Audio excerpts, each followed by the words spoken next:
All right, folks. Welcome back. This is Life's Journey at 50. I'm your host, Matt McCourt.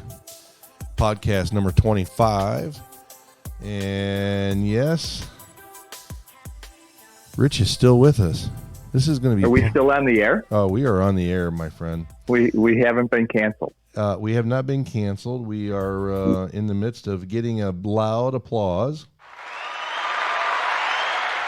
Very nice. I like it. A lot of times, though, it does get into the twilight zone with the two of us, right?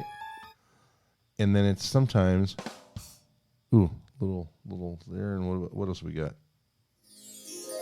Oh, yes. I dream of Jeannie. All right, folks. So my buddy Rich is back. This is part 2 of the dating apps, all the other crazy stuff that goes on. Again, I'm your host, Matt McCourt. Life's Journey at 50, Apple, Spotify, Podbean, Google Play, all of them that's available. And so as we came out of part 1, this is obviously part 2. At the end of part 1, Rich was getting ready to finish the story. And for everybody that, if you didn't catch the first one and you're catching the second one for some reason, so let me set this up. So Rich was dating someone, wasn't really working out. Person was a little bit on the wackadoo psycho side. Okay, well, not psycho, not psycho. Let's Not not psycho. say psycho. Little But wackadoo. She had some yo-yo tendencies. Okay, so we got wackadoo, psycho, and now yo-yo. So anyhow, No, not psycho, not psycho. I know that, but I'm just saying there's some different levels there, okay? But we're in the There yo-yo are phase, levels. right? We're in the yo-yo But phase. onion. Up and down, up and down. So I get it. So Yeah. she had lost a ring at Rich's place, and Rich had found it, and he offered to give it back to her, and then he got an earful about it. Proceed, Rich. So I was ready to leave it all go right then and there, and I don't know what I was going to do with the ring. I still haven't decided what I'm going to do with the ring. I think I said eBay. Right. Yeah. I mean, I'm going to give it away for free. I think, like at a garage sale or Or just hand it out on the street. yeah. I'm gonna open up a box of Cracker Jacks at the local CVS and drop it in there. So anyway, All right. I'm thinking about it, and I'm thinking about it, and I'm thinking about it, and I shouldn't be thinking about it. It's just getting me upset. And I'm like, what is wrong with her? This is so weird, but it's also par for the course. And so This is dating. I mean, this is kind of the stuff that goes on, right, in this dating world that we live in. right. And so this is not the first thing that she's left at my house. She's left numerous things at my house, like on purpose. Like she wants to be in the house. She wants to be part of the household. She wants to have a reason to come back. So she left a pair. You know what? You ought to get that if everybody remembers the Amityville horror scene, and the demon in there goes, "Get out." So you should just have a recording of that when you want these dates or whatever to leave, and just get out. Yeah, like I'll just have speakers like hidden in inconspicuous areas of the house. Get out. I actually told that to a friend of mine, and she has a daughter, that's kind of, has moved in, moved out, got, the grandkids are there or whatever, moved in and moved out a few times, and she complains to me sometimes about, just it, like it's always being hustle and bustle. I told her the same thing, just for her daughter. I said, every time that she starts talking and starts asking for stuff, get out. So, all right. So you've had a little bit of experience there. We've both done this dating thing. It's sometimes has worked out, sometimes has not, and Right. It's funny. You and I will sit here and talk about this stuff, and I just sometimes don't get it. Like, And you and I talked about this on the way back from having maybe an adult beverage or so. And oh, there's no doubt about it that it was adult beverage. okay, so I just trying to keep it nice and tame here, but that's a little late for that. Yeah, but we did talk about how, like, in the scheme of things at this age, like, we have jobs, we've got homes, like, we take care of our kids, We have our things together. Yeah, like, we have our proverbial shit together. Like, right. Like, we're not millionaires, we're not, we're also not, broke and sitting on the curb or whatever, but I always find it wild. I can pay the light bill for the next few months. Right. And it's crazy to me. And that it is just such a difficult thing to date. It's so hard. Oh, yeah. It's so hard. It's so hard. And it's almost ridiculous, isn't it? Do you want to hear the end of that new Jen story, though? Oh, I'm sorry. I thought it was just because she bailed, but go ahead. Well, I was getting perturbed about the whole thing, right? So the more I thought about it, the more upset I got about it. Not like, why doesn't she want me upset? I was like, what is wrong with her that she just doesn't want to ring back? So I decided to have a little fun with that because it blows some steam off and it'd make me feel better and have a little fun all wrapped up in one. So she had left many other things at the house before. I had this pair of panties that she left there.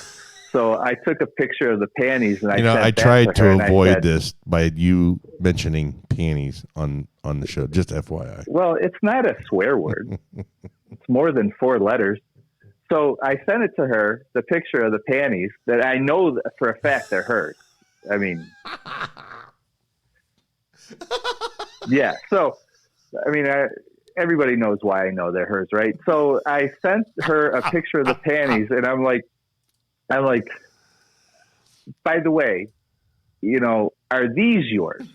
I'm not sure if they're yours, but if they are yours, would you like them back?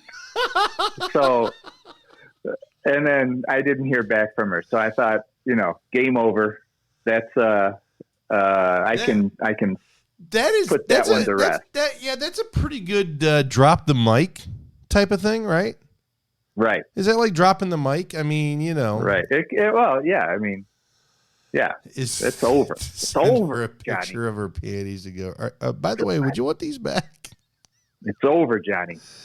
Oh my God. Never over. It's never over. It's over. Oh, it's over, Johnny. It's over. Get out. Get out. So yeah, let's move on now to the app. Yeah, well, the whole dating thing, right? It just ladies, if I can just speak to the ladies, you're trying too hard. Oh my God! And what do you mean by trying too hard? Well, let me first say also that I know that on the guy side of the dating site, you guys are getting all kinds of crap thrown at you, and I don't know how you put up with it. Now, and I did reference that, like when I did the original podcast on just dating and stuff, like I talked about that, how, I think you and I have talked about it, how we've had some women friends or the friends or the ladies that we've dated and talked about it or whatever, that the other side of the fence, I mean, it's not for the faint of heart either over there on their side either. No, the grass is dead on both sides of the fence. So go ahead. Keep going. So, you keep digging a big old hole here, buddy. I might not ever find anybody if somebody listens to this. You're friends with that guy? Oh my God. You're out. I'm out. Well, it's just going to be you and us till eternity. You and me. You and me. Oy vey. Okay, go ahead. So, by the way, I heard the other the previous podcast, and as I do, and you and I talked, and we really do not need the female perspective. I think we all know what the female perspective is. We respect the female perspective. No, we don't understand it, but we respect it. Your Honor, we Your Honor. stipulate. Yeah, Your I'm Honor, not we on her. stipulate. Get off her. We stipulate to the female perspective. We do not need to hear testimony. We don't need any witnesses.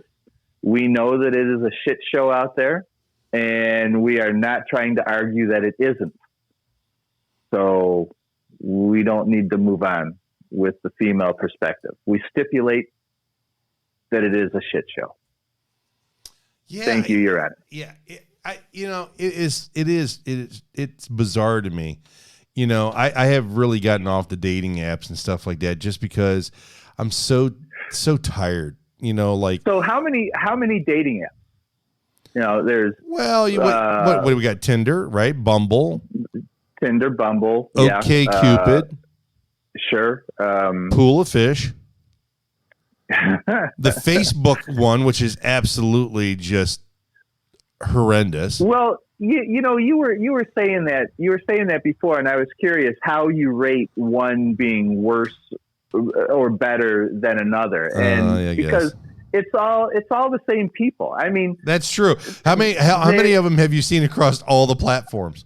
I think they're all there. I think that they have stock photos. You know, all these dating apps are owned by the same Bill Gates type fiend, and they have stock photos, and they just plaster these stock photos everywhere all the time, 24/7, nonstop, in your face. I mean, pretty soon you won't be able to close your eyes. It'll be in your eyelids. He'll figure out a way.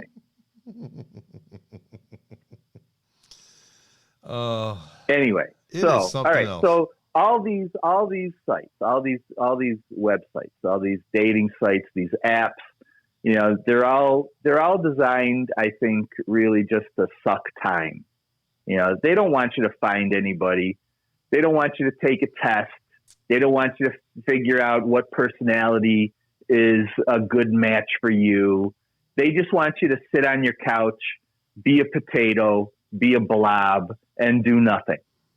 Wow. That's awfully harsh. It is. That is awfully harsh. But I mean, if I could counter that with, I mean that from the bottom of my heart. You and I talked about this. I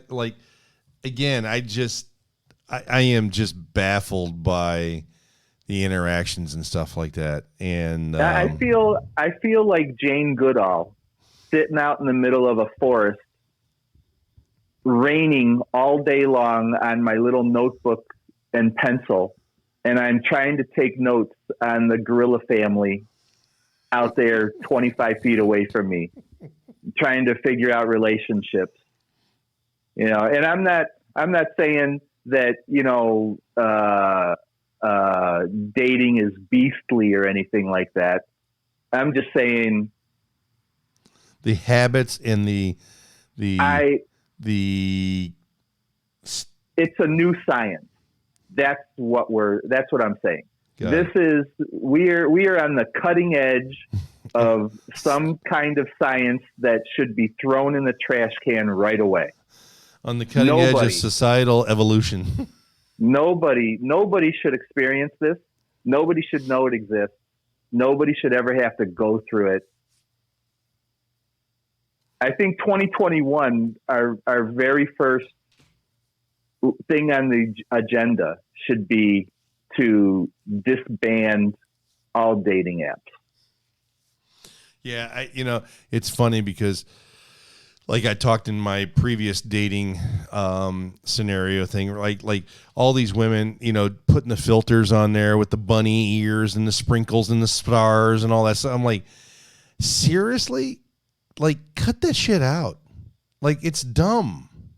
Like, I don't get it. Yeah. I mean, it's you're trying to be your kids. Right. They're doing all these cute Snapchat filters and stuff like that. I'm like, yeah. like, why? God. And then, so I heard I heard a comedian talking about this once. It's a funny joke. It's not my joke, but I thought it was funny, and I keep saying it. God forbid, you women with all these filters, if any of you ever get kidnapped or you disappear, how the hell would we ever find you? We have nothing that looks like you to like go search for you. You could see these Snapchat filtered pictures up on telephone poles and in bathrooms and at the website for the missing people, and who would ever find them? Right. They don't look like it's like abstract art. Yeah, and then what about all the photos too? Like, they're all headshots. You don't know what they really look like. And, oh my God. And then some of them aren't even headshots. Some of them are like an eyeball, a mouth, like a lip with they put their tongue in between their bottom teeth and their lip, and they make their lip look real big. And that's their only picture. Yeah. And I again, I just or am like baffled. the ones that are just like a teddy bear in a rocking chair. What the hell is that? Or nothing wrong. I mean, at our age, right? We all have kids, or and obviously some at our age are starting to have grandkids and all that other stuff. That and that's great, right? I mean, that's part of just being single, and everybody's got a story. Everybody's got stuff to deal with, right? Right. And everybody's got life. Yeah, everybody's got, whether you call it baggage or whatever, you've got it. What kills me though in these apps too, the other thing that drives me nuts on the pictures, the very first picture is you with like 17 kids in it, like like your 5 grandbabies all over top of you, like. Right. I don't know if you're teaching in a schoolhouse on Little House on the Prairie, or if this is like 4 generations of you, and you've got them all on your dating app, your profile. And that kills me. It's like, what are we supposed to think? Like, is that what do you have those kids in tow 24 hours a day? And, is that, what somebody wants to get involved with?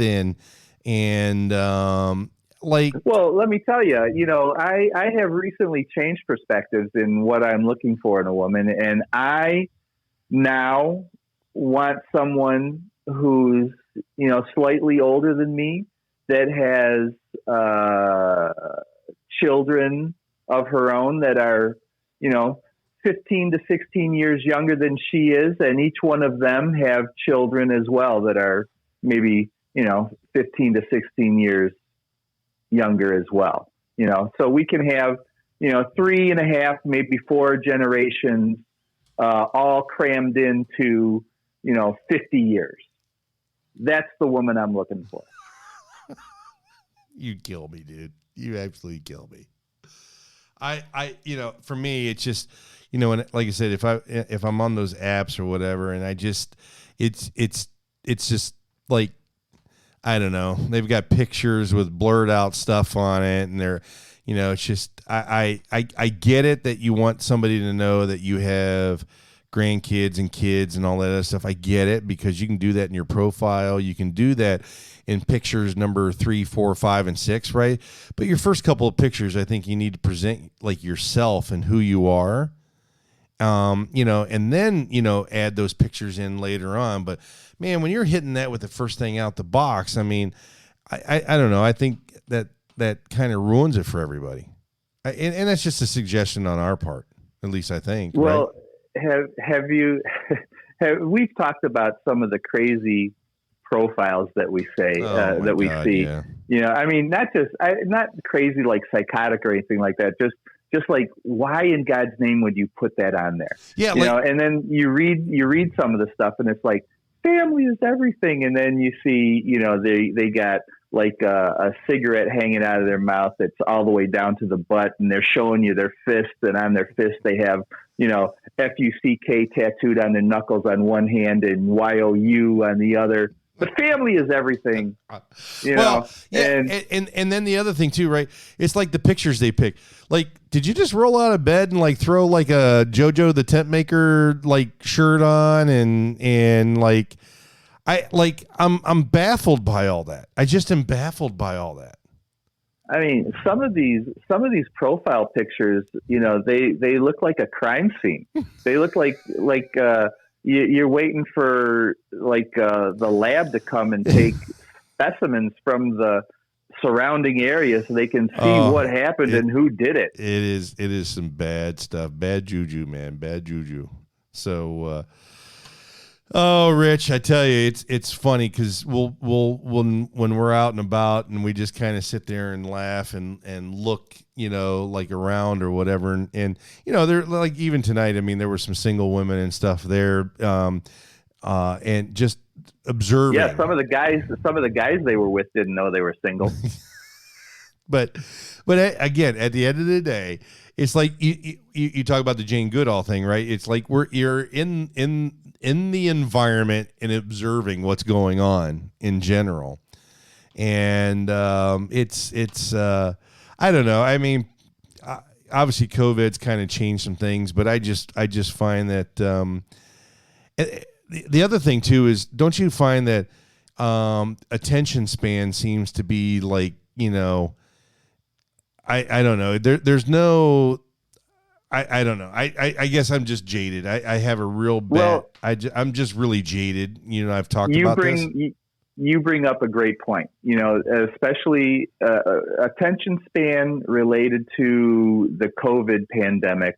You don't usually, when in normal times you'd have like a festival to go to or a concert or something where there's lots of things going on around you, and if you have a lull in the conversation, you're able to just fill it with stuff going on around you, right? Right. So now all these daters, because I don't want to say men or women particularly, but daters that have no game whatsoever, no ability to keep up a conversation, nothing interesting to talk about, nothing interesting that they do with their life, or even how to identify something that might be interesting to somebody else.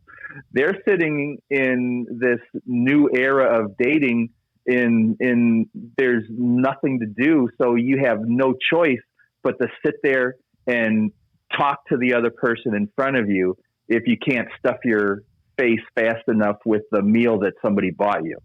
There's no ability to have conversation. So dates are over so much faster. I appreciate that, though. The weed out process is just streamlined. Yeah, I know. And then, we did talk to, some other things that always come up with dating, right?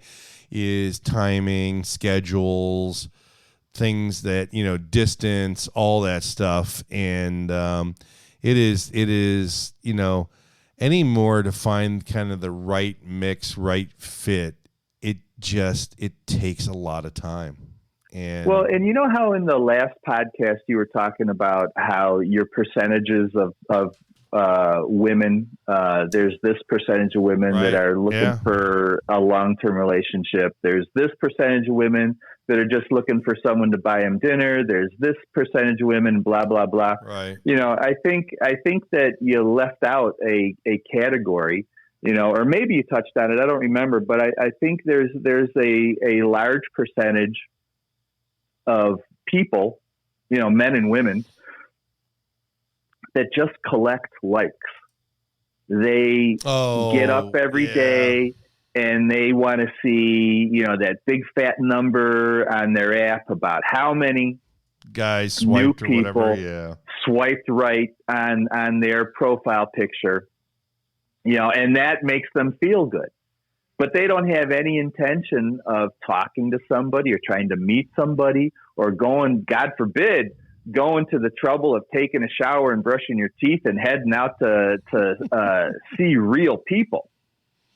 We don't want to do that. Right. Yeah, I know, man. It is, we're coming up on our end of our second session here. And Oh, Yeah. I think we could probably do 2 or 3 more of these. Yeah, we probably could, but I don't want to bore the rest of the audience and hear us just yuck it up a little bit. But yeah, so for everybody out there, from our perspective, I think, Rich, I mean, and chime in if you want, but I think it is difficult. Right. I mean, it is difficult in the dating scene, especially as you get older, because everybody starts having, like, it's just more about independence, self-reliance. I think at this stage of the game, I don't know how many people are actually looking to find someone to actually marry. I think, the game now, and I don't know if it's a game, but I think what most people try to do is to find someone that they can have a good time with, laugh, enjoy each other's company, maybe have a partner to do some special things with, like, maybe trips or whatever, but are not looking for maybe the complete full-time gig. The commitment. Yeah, well, I mean, there's commitment, but I'm saying, like, cohabitate, marry, or any of that other stuff. I think people are, not into that mode. And so, like, you've got your home, I've got my home, you've got your work or whatever, and stuff that you need to take care of. I've got mine. But hey, there's a 3-day weekend coming up. Let's go down to Hocking Hills and jump in a hot tub. Around right. Do some glam camping. Yeah, or whatever, like hop in a car and go to Nashville for the weekend or some crazy thing, or get on a plane and go to Vegas or whatever. And then we come back, you go back to your house, I go back to my house. We might have dinner once or twice during the week. And well, yeah, but I mean, when you go out of state, you've got to quarantine in your own home. So that's a really good end to the date. Nobody's quarantining. That stuff's kind of getting... What? Anyway. What? Nobody's doing that? Yeah, exactly. So, yeah. I'm appalled. Yeah. Again, I just, it's tough. It's not easy. I don't think either side has it easy. I think the bigger thing, though, Rich, is there's seems to me a lack of communication, a lack of at least being open to, just... And again, it's not like you have to date someone, like when you meet someone, it's not like you whatever. I mean, it's just, I just find that there's some lack of, just some civility sometimes inside the dating world. Yeah, I agree. And I think people are hurt and they're afraid to be hurt again. They're afraid absolutely. to be hurt deeper. Yeah. You and I talked about that, right? Because that's kind of how I am a little bit to a certain degree. I mean, I went through a situation with someone I was engaged with and a couple of times, and that left me a little bit there. And then, dated someone else, and things didn't work out. Again, you kind of get I don't know, what do you call it? Like, you start putting really some serious walls up from anything. You get a real thick skin, and it's hard. It's hard for somebody to get through. Somebody could have good intentions, and if your walls are up, you're going to miss out. Yeah. Well, folks, we're finishing up here, and I really want to thank Rich for piping in here and giving us some different perspectives on dating and stuff like that. And right. Well, the dating sucks, and everybody should just die alone. Stop. There is love out there. There is opportunities out there. Don't feel like it's all hate and everything else. Rich is just being a little bit sarcastic. Am I right, Rich? But I love sarcasm. I know you do, but it's my love language. Maybe that's the reason why we're both single. I don't know. Anyways, appreciate everybody stopping by again. I'm Matt McCourt. My buddy Rich is with me from Cleveland, Ohio. This is Life Journey at 50, and hopefully everybody's going to have a great Labor Day weekend. I know we're going to have a good one on Saturday here tomorrow. So, again, thanks for stopping by. Podbean, Apple, Spotify, Google Play. Life's Journey at 50. and we'll see you soon. Take care, everybody. Have a great night. Bye-bye.